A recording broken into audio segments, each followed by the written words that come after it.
Welcome to The Real Factor. My name's Thor. And I'm Ed. And today we're going to discuss the 2006 James Bond movie, Casino Royale, starring Daniel Craig.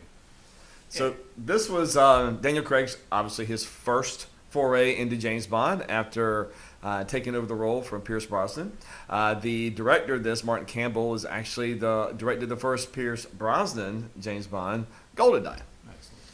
But this basically follows James Bond as he tries to search out a mysterious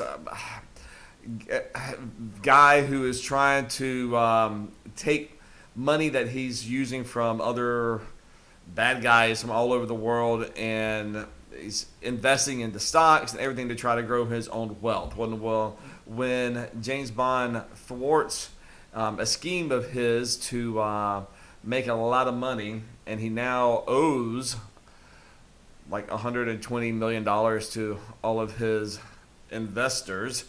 He invites a whole bunch of people to a high-stake card game at a $10 million a person to join. Yeah, I couldn't make it that day. I had some prior engagements. Yeah, Uno wasn't calling your name. Yeah, no. High-stake Uno. Reverse. No kidding. High stakes Uno. Yeah. Skip, reverse, done. All right. This movie was jam-packed with so much action, plot twist. It was amazing to see the different elements that Daniel Craig, as he was, like you said, this is an origin story where he's becoming James Bond, the James Bond we know, even though we grew up with Roger Moore, with Sean Connery, with, Pierce Brosnan, with Timothy Dalton, with so many different ones, but this kind of gives it back to the origin of what it really takes, or what it really took to become James Bond. The Bond. Well, and this also, if you look at just kind of the time period, we just coming off a No Time to Die, which was, I think that's the name of it. That's the one with Madonna, with Pierce Brosnan, and it was just so silly, and it was just over the top.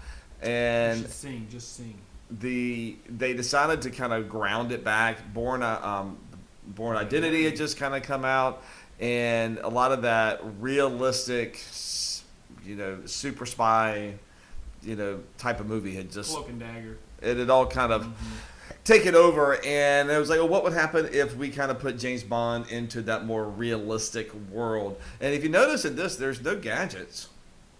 No, there isn't. There's no fancy car with all the oil slicks. I mean, the only thing the fancy car had was an AED in it.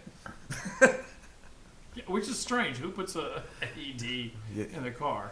Now, he did have a weapon underneath that. Yeah. But yeah, there wasn't the fancy gadgets, the watch that does things, or Yeah. It was real basic, but he didn't need it. No, but I appreciate this as a really a spy type movie where you're not relying on all the gadgets. You're really relying on information and basically seduction for what he's doing with women to try to get information, But really, the women are trying to get information back out of him. Well, and that's one of the twists kind of with this movie is that unlike previous James Bond, where women were just falling at his feet, they don't necessarily do that in this one. They make him work for it. She plays hard to get. Yeah, and the plot twist. I mean, if you haven't seen this, sorry, spoilers. So turn it off now, watch it, and come back. But yeah, that was a nice plot twist where she was using him at the end, but she had to. Right, she's being blackmailed. Yeah. But so with this, another thing with this movie that you really don't see a whole lot is you really see James Bond fall in love. Now he really has two loves in his life. One is Tracy, which is from On Her Majesty's Secret Service, who he actually does marry. But then Vesper Lynn has always been like the one that got away. Yes, you did. Huh? Underwater.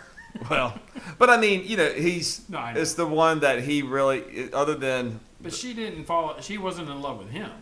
Oh, I think she was. You think so? I do think she was. I think by the time she had spent time and that they were, you know, they were kind of farther along in the movie after the card game. I do feel like she deeply cared and would have traveled the world with him.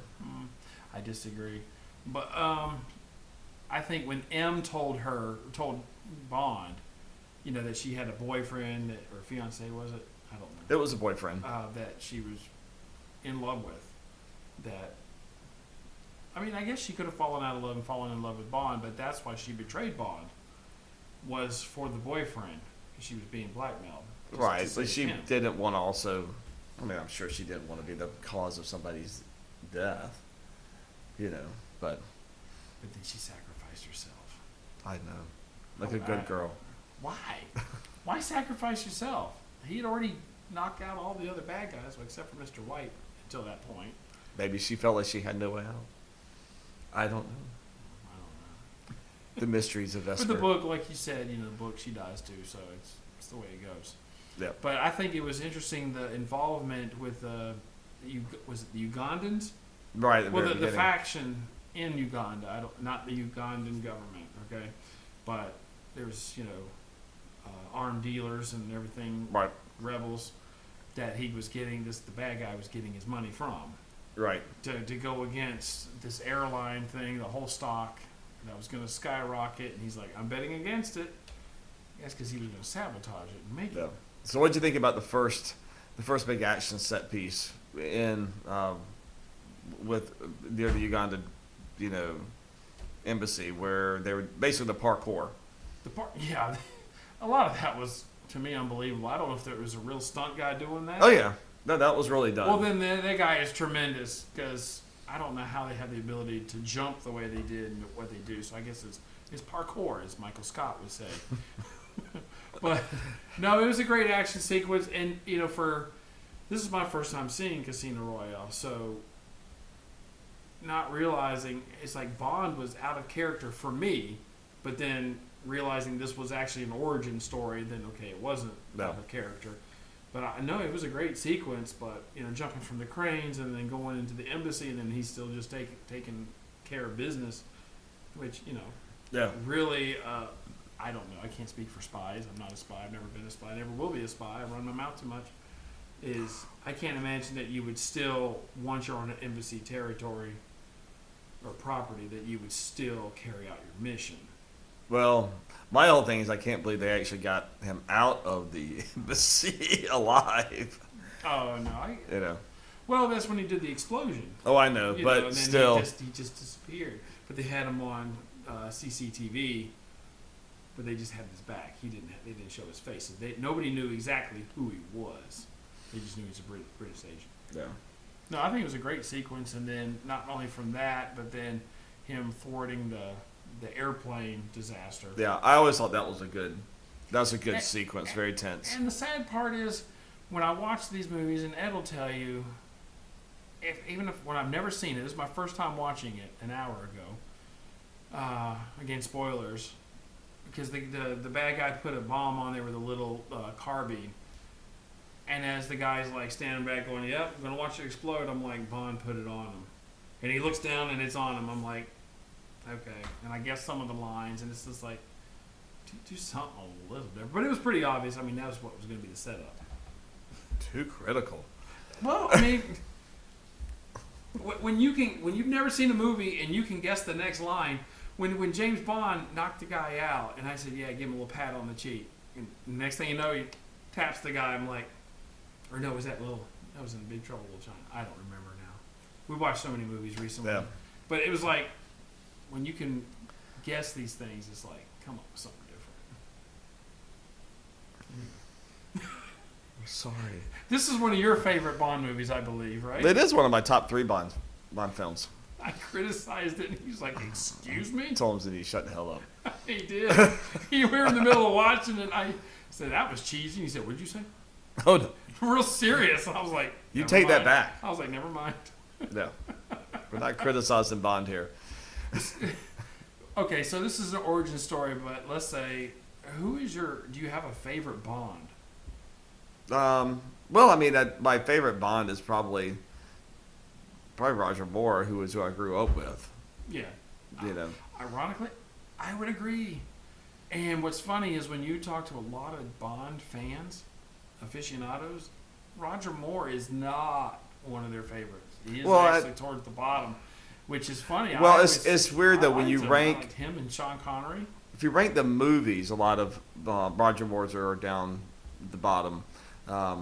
His Spy Who Loved Me is my favorite one. That's my number one film, which is not a lot of people's film, but I think it kind of had it all. But that's the one where Roger Moore was not as cheeky as he was in his later movies. He played a little bit more serious. But anyways, yeah. That'd be my favorite one too. And it's no, because he looked sophisticated. He really looked the part. And that's what I like Sean Connery as well. Timothy Dalton, I don't know so much about. But that's okay. Yeah. So Eva Green did an amazing job. Yes. As she was the accountant that came in to help Bond with the finances, with everything, but then she was the one who fell in love, or maybe. Well, and actually, her performance is actually regarded as one of the best Bond girls out there, as far as was she really what she did. Bond girl? Yes. Yes. Okay. She's Bond's girl. Okay. I want to argue with that one. So, but she did make me lose train of thought one time. I was talking to Ed during the movie, and she came on the screen, and I said, "What did I was talking about?" So I also like some of the side characters. I like Jeffrey Wright as the new Felix Leiter. He carries that role throughout the rest of the Daniel Craig films. I always think Jeffrey Wright is a good addition to anything he does. He's just a good character actor. I like the Italian guy who played Mathis. I forgot his name, but he was also in Hannibal, the movie. I wish we could have got his story about what happened to his eye. That was a horrible. It's about Lashif? Is that who I'm talking about? I got the Le wrong Chiffre person. has the eye. I'm sorry. Mathis is the Italian I'm guy. sorry, Mathis. Yep. Yeah. I'm sorry. I had the wrong person. I apologize to everybody. But Mads Mikkelsen, who plays the villain Lashif, who is excellent in almost anything he's in, did a great job. And yes, so he has a scar above his left eye, and his trademark is that his tear ducts bleed. So the villains always have some type of defining physical characteristic. Yeah, his eye was milky though too, a little weird. But that, as far as special effects, that little scar of his eye didn't look that great. It wasn't. I mean, it's just a scar. But it wasn't. It wasn't that great. It's just a line. But it looked like literally somebody drew it with a crayon or something. It was like it could have been like mine now. Like mine. This is just a crayon mark. No, yours looks like a good scar.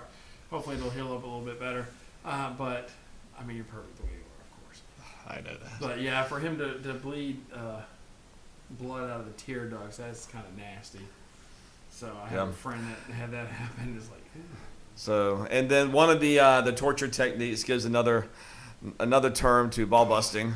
That was horrible. I would never even thought to torture somebody like that, and here it is in the movie. But of course, probably quite effective.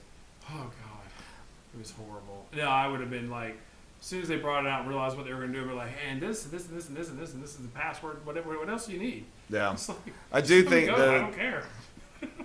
Daniel Craig did a great job of conveying the pain that he was in, even though he was trying to work through it. I mean, he was with laughter.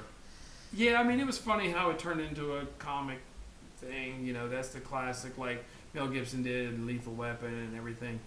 But I mean, how can you really? It's an actor portrayal, of course.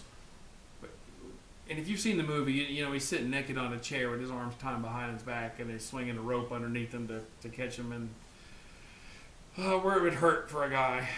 And I mean, like, how could you really portray how that would actually feel? I don't know. I mean, screaming works, okay? Maybe they tried it in the back lot. Who knows? We're gonna have to try this. It's acting, just so we can get a real reaction. He's a method actor. For the real factor. Yeah. All right, That's so horrible, though. I was also very impressed with the sinking house at the end in Venice, where the house is being renovated and it's being supported by these big Baluster tanks. Yeah, and then Well, they would shoot them, quotation. and but as they did it, the house would start to sink, which I always wonder, well, how it sunk just straight vertically, did not tilt over, But it looked like it started to a little but bit. it There's never another building there. it never touched the other buildings. True. It never did it. But they also that was done practically, not digitally. So I'm assuming But that it they had to been a model found. said it wasn't a real house. Well, I'm assuming that they found Right. somewhere that was going to be demolished already, and that they used that. Like it was a real house. I think they, so. They destroyed. Yeah, That's really super cool. Then I know. I thought it was CGI or a model or something, and then they had sets where the guys Yeah, were. but James Bond doesn't use a whole lot of CGI, unless that last one, that the Die Another Day with Pierce Brosnan. A lot of terrible CGI in that one, but for That's the most okay. part, they don't. I think they kind of went back to basics with this one, which I think is what really kind of grounded it. And they really didn't know what to expect with this one when they first put it out, because Daniel Craig was kind of an unknown actor. He was blonde, and people were all upset about it. He had a blonde James Bond, but hey, you know He what? wasn't Hair like- dye, He it wasn't works. like blonde. Well, but no, when they cast him, it was okay. like Oh, okay. super blonde, but it's not in the movie. No, it's but not. I'm I like, was but like, people what? are like, we can't have a blonde James Bond. We gotta have brown hair. Well, that's what hair dye does. But this movie did extremely well, and kind of reignited the spark for James Bond films. So The James Bond, not saga, but it can just go on and on and on. You can change the Bond to be whatever person, white, black, Asian. It doesn't matter. I don't know. Or you can change it where it's not 007. It could be, now you can go on to 008. oh no, gotta be 007. Gotta be. Well, you want to see a mash up with, some of the other agents. I know some of them they do, and these are 00s, but something a little bit cooler. You know, James Bond fight with the Transformers. I didn't mean a mashup like that. I meent like you go and you get The Bad Boys. you Meet with know, James Bond. all of a sudden they come on the same mission, and you got 00, 10, and 11, and 13, and 55, and whatever number they're up to. Or they meet the Men in Black, The Justice Spies of MI6. James Bond, and Sharknado 12. I'm kidding. Yeah, the Wonder Twins of 004 and 5. Okay, all right. Do you have a favorite scene of this movie? Well, my favorite scene is honestly like I said, what I thought. My favorite part is really the parkour part. I just think it's pretty cool, and especially that since those guys is that's just pure athleticism of what they're doing. Just that one guy. I mean, it was two phenomenal guys at that. who were. I mean, obviously Daniel Craig wasn't doing it, but No. but there were actually people doing that, and just. I can't even fathom how they move like that. Yeah, I can't think that fast to be able to move that fast. I mean, it's like, oh, there's a window. Up. Yeah. No, I think my favorite scene, because you asked, was actually when he was going. It was right after that when he was going after the airplane. Well, the guy was taking the gas truck, Yeah. and he was chasing that guy, and the guy didn't seem to notice him at first, and then he did. But The one you were making fun of earlier? yes. Okay. Mm-hmm. I can make fun of my favorite scene. That's fine. But I like this as a spy movie because it didn't have all the gadgets. It didn't have all the normal cliche stuff. It seemed like you had to watch people. You had to see what they were doing, how they were acting. You were following them. Most of the time it seemed realistic. Sometimes it didn't. But instead of just everything just always working out, sometimes it didn't. Right. And that's life. That's life, and that's what it needs to portray sometimes. Well, and I like the fact that it didn't have a megalomaniac, bent on world domination. This was really about money, is what this is all about. Yeah, money well, we and don't arms know what- an arms race. You know, What was Mr. White's? so Mr. White, his comes up more in the next film, Okay. but he's an arms dealer. Well, he's dead now. Well, was he? No. Nope, We he's don't not know dead that yet. because at the end he shoots James Bond. Excuse me, shoots him in the leg. Right. James Bond. Yeah. Bond. But the next one picks up like right after Right. this. That. Yeah. Like Incredibles 2, like right where it picks up. Leaves Yeah, off. pretty much. Yeah. Right up. Right there. That's how all sequels should do it, by the way. Just one continuing, like watching a TV show. Anyways, all right. So, what did you think about Casino Royale? How does it rank against all of the other Bond films for you? Please leave those comments down below. Do you have a grade for it? Sure. I give it a 7. I don't know. I just picked that number out of thin air. Honestly, I have no grading for it. Just grabbed it. Why not? How about you? I'm gonna go with a 8.5. Okay, it sounds saucy. Mm.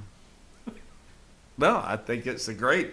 Yeah, it has its flaws, but I think overall, great entry into the Bond franchise. Reignited the spark for that for the 2000s going forward. Obviously, we now know that Daniel Craig is done for James Bond, and we're waiting to find out who's going to be the next one. What? But we're going to try to follow up all these Daniel Craig, James Bond, so keep watching out for those here on the Real Factor channel. Love it. All right. See y'all later.